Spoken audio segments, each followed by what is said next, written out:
as a last question, Sean, you have 1 minute with someone who is stuck and wants to break out. What would you tell them?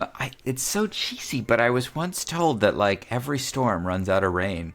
And I feel like that is like such great advice in terms of, when you're in an awful moment and you're like, I don't know how I'm going to get through this. And you're like, actually, every storm runs out of rain. It's like, oh, okay. All right. That's actually true. That at some point, like, it's going to get better, which doesn't mean that it's not going to get worse again. But it just means that, that it always is possible. And the thing, that thing that gets said a lot in recovery circles is two things. One is more will be revealed. And I struggle with that because as an addict, I would like that to be now.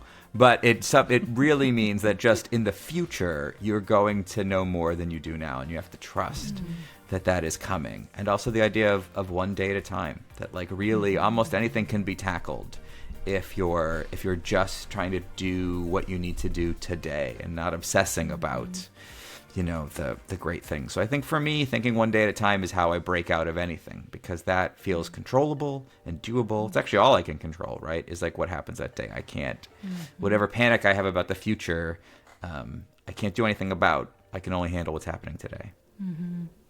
Oh, such wisdom. Thank you so much, Sean.